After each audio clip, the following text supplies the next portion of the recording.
तो स्वागत है रसगुल्लो आपके अपने YouTube चैनल मैथ भाई जेपी सर में। आइए रसगुल्लो, आज हम आपके साथ क्वेश्चन लाए हैं, यानी कि 7वां कक्षा 12 के पिछले जितने भी 76 क्वेश्चन थे।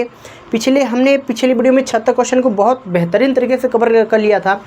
इस वीडियो के अंदर हम 7वां, 8वां और 9वां क्वेश्चन को कवर करेंगे।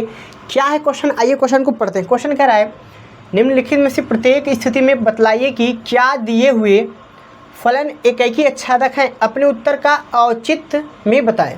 यानी बात हमें सत्य करना है। दो क्वेश्चन दिया गया है कि यहाँ जो भी फलन दिया है f(x) बराबर में 3 - 4x द्वारा परिभाषित फलन f सच दैट वास्तविक संख्या से क्या ही फलन एकाकी और आच्छादक है। तो इसको आज हम प्रूफ करेंगे, देखेंगे और हल करेंगे। एकदम सिंपल तरीके से करेंगे। तो चलिए साथियों, सबसे पहले हम क्या करेंगे रसगुल्लो, सबसे पहले हम पहले क्वेश्चन से स्टार्ट करते हैं। पहला क्वेश्चन हमारा क्या है कि f(x) बराबर में 3 - 4x, जो कि हमारा कह रहा है कि f फलन है r से r में परिभाषित है। ठीक है, अब हम क्या करेंगे, सबसे पहले यहाँ पर हम क्या निकालेंगे, सबसे पहले हम एकाकी फलन को चेक करेंगे। एकाकी फलन, सबसे पहले हम एकाकी फलन को चेक करेंगे कि फलन एकाकी है या नहीं है। तो फलन एकाकी के लिए हमने आपको काफ़ी बार बता चुका, आप तो एकदम रट गया होगा कि सबसे पहले मानेंगे क्या, माना f(x1) बराबर f(x2), और एक बात आप यहाँ नोटिस करें तो f(x) का मान दे दिया है 3 - 4x1, तो यहाँ रख देंगे 3 - 4x1 बराबर, और यहाँ भी आ जाएगा 3 - 4x2। -3 से +3 कटेगा, और यहाँ -4x1 बराबर 4x2। आप देखेंगे तो यहाँ भी माइनस है, इस -4 से -4 कट गया, तो x1 बराबर में x2 आ गया, जो कि x1 x2 क्या है, बराबर है। जब x1 x2 बराबर आ जाएगा तो हम लिख देंगे अतः फलन एकाकी है। फलन एकाकी है कब कहेंगे, जब x1 x2 बराबर आ जाएगा तो फलन एकाकी है। ठीक है, अब देखिए एकदम सिंपल सा लॉजिक चलेगा। अब आ जाएंगे हम इसमें आच्छादक के लिए। आच्छादक फलन में हम क्या करेंगे, सबसे पहले यहाँ भी हम मान लेते हैं, क्या मानेंगे, माना y बराबर में f(x) और f(x) का वैल्यू दे रखा है, तो y बराबर में हो जाएगा 3 - 4x। इतना हमने कर दिया। क्या कर दिया, हमने माना y बराबर में f(x) और f(x) का वैल्यू हमने दे दिया था 3 - 4x। तो हम क्या करेंगे, अब यहाँ पर हम क्या करते हैं कि इस 3 को हम इधर भेजेंगे, प्लस है तो माइनस हो जाएगा, यानी क्या हो जाएगा y - 3 y, ऐसा करते हैं y - 3 नहीं, चलिए y को ले लेते हैं। तो y - 3 बराबर में -4x, माइनस की क्या हो जाएगा 4x। अब देखिए, और नहीं तो साथियों इसको ना, क्योंकि यहाँ पे बटे में 4 आएगा, ठीक है कोई बात नहीं, बटे में 4 आएगा। और देखिए अब इस 4 को यहाँ भेजेंगे तो y - 3 बटे में -4 बराबर में x। अब आप यहाँ पर एक बात नोटिस करेंगे, तो x का कोई भी हम वैल्यू रखेंगे यहाँ 1 2 3 4, वो भाग होग देखिए हमारे पास वास्तविक संख्या आएगा, 100% वास्तविक संख्या आएगा। भाई y का कुछ भी हम यहाँ मान रखें, y का जो भी वैल्यू रखेंगे जोड़ घटा के भाग होग देखिए क्या आएगा, वास्तविक संख्या आएगा। क्लियर है, तो आएगा तो हम लिखेंगे क्या, सह प्रांत के प्रत्येक अवयव का पूर्व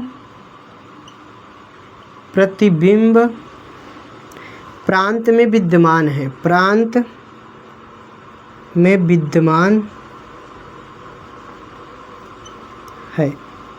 अतः आच्छादक फलन है। बस इतना करना था। आप इसका स्क्रीनशॉट ले सकते हैं, एकदम सिंपल प्रोसेस है। अगर आप इतना बोर्ड एग्जाम में लिख देते हैं तो एग्जामिनर आपका एक नंबर भी नहीं काटेगा, क्योंकि एकदम मक्खन की तरह हमने लिख दिया। तो चलिए साथियों, आप फटाफट इसका स्क्रीनशॉट कर सकते हैं। चलिए आप इसका स्क्रीनशॉट करके 2 से 3 बार इसको रिवीजन कर लेंगे, ऑटोमेटिक क्वेश्चन आपको आ जाएगा। चलिए भाई, अगर हो गया होगा तो पहला पार्ट हमने क्लियर कर लिया। अब हम दूसरे पार्ट के ऊपर आ जाते हैं। तो अब हम थोड़ा साथियों इसको मिटाएंगे, इसके बाद हम दूसरे पार्ट पे आ जाएंगे। दूसरा पार्ट भी एकदम सेम प्रोसेस से है। तो दूसरा पार्ट क्या है, आइए इसको देखते हैं। तो चलिए इसको हटा देते हैं भाई, क्योंकि भाई वाइट बोर्ड है तो लिखना पड़ता है बार बार। चलिए साथियों, दूसरा क्वेश्चन हमारे पास जो है, दूसरा क्वेश्चन है f(x) बराबर में 1 माइनस के एक्स स्क्वायर और f सच दैट r से r में परिभाषित है, यानी यहाँ भी वास्तविक संख्या से वास्तविक संख्या। तो सबसे पहले हम यहाँ पर वही इकाई चेक करेंगे भाई, इकाई बार बार चेक करेंगे। इकाई फलन के लिए हम क्या करेंगे, मानेंगे। यहाँ इकाई फलन के लिए हम मानेंगे, क्या मानेंगे कि माना f(x1) बराबर में f(x2) हर बार मानते हैं, और जो कि f(x) का वैल्यू हमें दे रखा है। तो 1 माइनस एक्स स्क्वायर बराबर में 1 माइनस एक्स स्क्वायर, यहाँ x2 हो जाएगा, यहाँ 1 हो जाएगा, 1 से 1 कटेगा, माइनस x1 का होल स्क्वायर बराबर माइनस x2 का स्क्वायर हो जाएगा। तो माइनस से माइनस भी कटेगा, x1 बराबर में प्लस माइनस के x2 आ जाएगा, या स्क्वायर दोनों साइड से हटाएंगे और यहाँ से स्क्वायर हटाएंगे तो यहाँ पर हमारे पास आ जाएगा प्लस माइनस के x2, जो कि ई बराबर होगा, क्योंकि वास्तविक संख्या में कोई भी संख्या आ सकता है। दुनिया का जो भी संख्या होता है वो क्या होता है, वास्तविक संख्या। जितनी भी संख्याएं हैं सब क्या है, वास्तविक संख्या है। तो बड़े आराम से हम इसको लिख सकते हैं, क्या f(x1) f(x2) बराबर है हमारा, यानी कि लिखेंगे अतः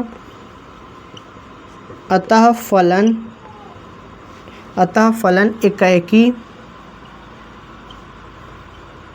है। फलन क्या है हमारा, इकाई फलन है। ठीक है, बारी आ जाती है भाई हमें लिखने का, क्या, आच्छादक। तो यहाँ लिखेंगे आच्छादक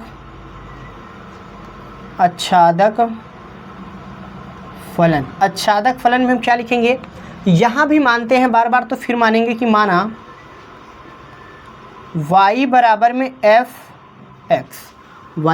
f(x) मानेंगे, और हमें f(x) का वैल्यू दे दिया है 1 माइनस एक्स स्क्वायर, यानी y बराबर में 1 माइनस एक्स स्क्वायर। इस एक को इधर भेज देंगे तो y माइनस के 1 माइनस के एक्स स्क्वायर, या तो ऐसा करते हैं एक्स स्क्वायर को इधर कर देते हैं, y को इधर करेंगे तो प्लस का हो जाएगा, यानी प्लस एक्स स्क्वायर बराबर में 1 माइनस के y, और x का वैल्यू आ जाएगा रूट में 1 माइनस के y, जो कि वास्तविक संख्या में आप देखेंगे तो नहीं होगा, क्योंकि यहाँ पर क्या आ जाएगा, प्लस माइनस का कड़ी में 1 माइनस एक्स है, जो कि आच्छादक फलन नहीं होगा। क्यों, क्योंकि संख्या आ गया रूट में प्लस माइनस के 1 माइनस y नहीं होगा। बस सिंपल बात लिखेंगे, अतः सह प्रांत के प्रत्येक अवयव का पूर्व प्रतिबिंब प्रांत में विद्यमान नहीं है, प्रांत में विद्यमान नहीं है, अतः फलन आच्छादक नहीं होगा, आच्छादक नहीं होगा। बस इतनी शब्द आपको लिख देना है और तुरंत लिखने के बाद इसका स्क्रीनशॉट ले लेना है। चलिए भाई, 7वें क्वेश्चन के फर्स्ट और सेकंड पार्ट को हमने बहुत सिंपल तरीके से कवर कर लिया, आपने स्क्रीनशॉट ले लिया होगा। ये तो था 7वें क्वेश्चन का फर्स्ट और सेकंड पार्ट। चलिए साथियों, फटाफट 8वां क्वेश्चन को स्टार्ट करते हैं। साथियों, 8वां क्वेश्चन क्या है, क्वेश्चन को पढ़ते हैं। 8वां क्वेश्चन है, मान लीजिए कि ए व बी दो समुच्चय हैं, सिद्ध कीजिए कि F such that A cross B, B cross A इस प्रकार है कि ए कॉमा बी और ए कॉमा बी बराबर बी कॉमा एक आच्छादी फलन है। यानी कि इन्होंने जो स्टेटमेंट दिया है, इस स्टेटमेंट से हमें क्या करना है कि कक्षा 11 में इस प्रकार के काफ़ी क्वेश्चन हुआ था।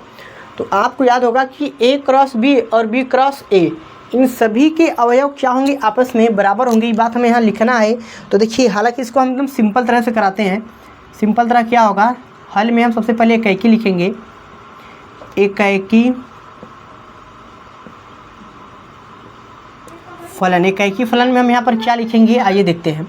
सबसे पहले हम यहाँ लिखेंगे माना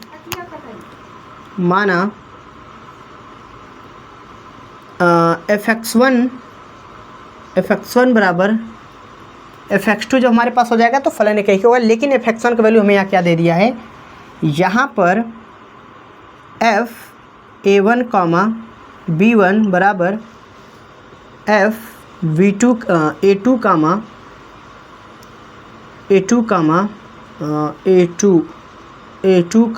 v2)।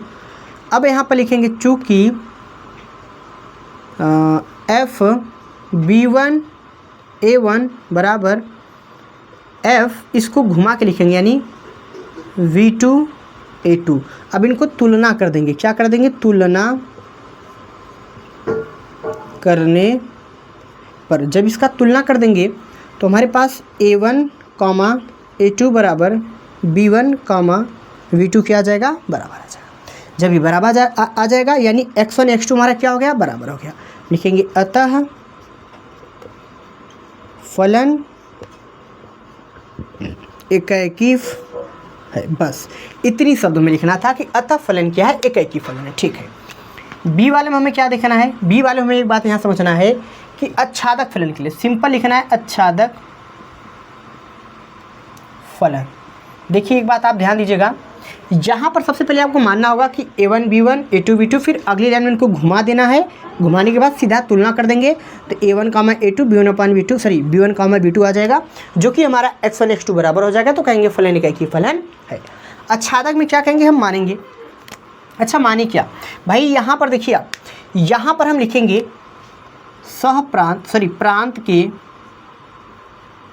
प्रांत के प्रत्येक अवयव की संख्या बराबर होगी सह प्रांत के प्रत्येक अवयव की संख्या।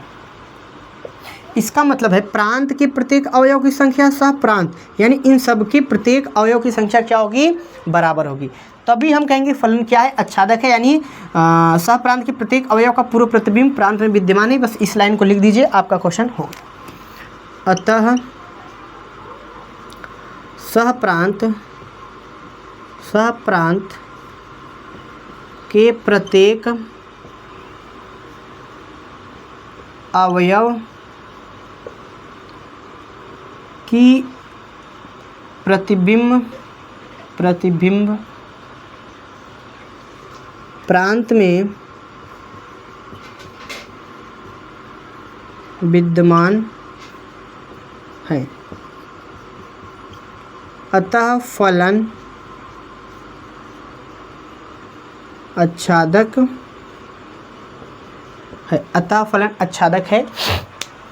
आप इसका चाहें तो स्क्रीनशॉट कर सकते हैं, बस इससे ज़्यादा इस क्वेश्चन में कुछ नहीं लिखना, क्योंकि यही है लिखने का एकदम बढ़िया वाला तरीका, बेस्ट तरीका हमारी सबसे लगता यही है, क्योंकि यह तरीका बेहतरीन होता है। चलिए आप इसका स्क्रीनशॉट करना चाहते हैं तो कर लीजिएगा। चलिए भाई, इसके बाद आप इसका स्क्रीनशॉट फटाफट कर लीजिए 8वां क्वेश्चन का। तो चलिए साथियों, फटाफट हम 9वें क्वेश्चन को स्टार्ट क्यों फटाफट देख लेते हैं। क्वेश्चन नंबर 9 क्या है। क्वेश्चन नंबर 9, मान लीजिए कि छोटा n बिलोंग्स टू बड़े n के लिए fn n+1/2 यदि n विषम हो, n/2 यदि n सम हो, द्वारा परिभाषित एक फलन f such that natural number यानी प्राकृतिक संख्या से f एकाएकी आच्छादी फलन है। सिंपल बात, एकाएकी या आच्छादक, एकाएकी आच्छादक दोनों फलन कह रहा है या नहीं, हमें चेक करके बताना है। तो सबसे पहले आइए हम आपको एक बात समझाते हैं। सबसे पहले हम यहाँ पर बात समझाएंगे क्या, पहले हम मानेंगे। सबसे पहले हम मानने के लिए हम यहाँ पर सबसे पहले एकाएकी चेक करेंगे। तो हम यहाँ पहले एकाएकी फलन, चलिए एकाएकी फलन देखिए यहाँ पर क्या होता है। हम एकाएकी फलन के लिए सबसे पहले हम आपको कुछ बात समझाते हैं कि फलन क्या होगा, नहीं होगा, क्यों होगा, कैसे होगा। ये हो गया हमारे पास n से n में एक फलन परिभाषित कर दिया f। सपोज दैट ये हो गया n1, ये हो गया छोटा n मान लीजिए, और ये हो गया बड़ा वाला n। ठीक है, तो यहाँ से हमने वैल्यू लिया 1 2 3 4 5 6 डॉट डॉट डॉट, या इतने ले लेते हैं 1 2 3 4 5 6। जरा एक बात समझिए, यदि n क्या हो भाई, विषम। विषम के मतलब कि अगर एक क्या है, विषम संख्या होता है 1, अगर हम यहाँ 1 रखते हैं तो 1 n की जगह अगर हम यहाँ 1 रख देते हैं, ज़रा बात समझिएगा, n की जगह 1 रखेंगे तो 1 + 1/2 यानी कि 2/2 कट के कितना आ जाएगा 1, तो 1 हमारा जाके इसके साथ जुड़ेगा, ठीक है। आइए अब हम कह रहा है कि n/2 n सम रखते हैं 2, यानी 2/2 कट के आ जाएगा 1, यानी इस 2 का भी कनेक्शन 1 के साथ है, ठीक है। 3 विषम संख्या है तो विषम संख्या के लिए यहाँ रखेंगे 3 + 1/2 यानी 4/2 यानी कट के आ जाएगा 2, 3 हमारा जाएगा 2 के साथ जुड़ेगा, ठीक है। सम क्या है 4 के लिए हम फिर आ जाएंगे यहाँ 4/2 यानी कि 2 आ जाएगा, 2 आ जाएगा, कहाँ जाएगा भाई 4 रखें तो फिर 2 के पास जाएंगे, ठीक है। इसी प्रकार एक बात हमें समझ में आ जा रहा है कि जब भी हम n का वैल्यू सम या विषम वैल्यू रख रहे हैं तो भाई यहाँ पर जो भी हमें मिल रहा है फलन, ये फलन ना तो एकाकी है ना तो अच्छादक है। क्यों? क्योंकि मेनी टू वन दिख रहा है, क्या है भाई ये बहुएकी दिख जा रहा है, इसी एक लोग का 2 के साथ कनेक्शन, एक से अधिक लोगों के साथ कनेक्शन है। तो यहाँ लिखेंगे क्या, माना हम मानेंगे कि जो n1 हमारा है, कई तरीका होता है इसको करने के, काफ़ी तरीका है लेकिन सिंपल तरीका बताते हैं। माना n1 सम तथा n2 विषम है, इस केस में f(x1) बराबर f(x2). अच्छा x1 की वैल्यू क्या दिया है, आप यहाँ रख देंगे n/2 बराबर n + 1/2। अच्छा एक बात आप देखेंगे 2 से 2 कट गया तो n1 बराबर में n2 + के 1, जो कि आप देखेंगे n1 n2 कभी भी बराबर हो ही नहीं सकता, यानी n1 बराबर नहीं है n2 के। अतः भाई आप बताइए क्या ये बराबर है, नहीं बराबर है, अतः फलन या अतः एकाकी फलन नहीं है, एकाकी फलन नहीं है, ठीक है भाई। हमें यहाँ से भी पता चला है क्योंकि भाई मेनी टू वन है, बहुएकी फलन है, अच्छादक भी नहीं है। अब आप उसे भी लिख दीजिएगा, अच्छादक हम इतनी बार लिख रहे हैं, क्या आप लिख सकते हैं अच्छादक फलन, आप लिख सकते हैं कि नहीं, ज़रा बताइएगा। अच्छादक फलन, अच्छादक फलन क्या आप लिख सकते हैं? चलिए हम फटाफट अच्छादक फलन पे आ जाते हैं। तो हम वही लिखेंगे, अतः सह प्रांत के प्रत्येक अवयव का पूर्व प्रतिबिंब प्रांत में विद्यमान नहीं है। सह प्रांत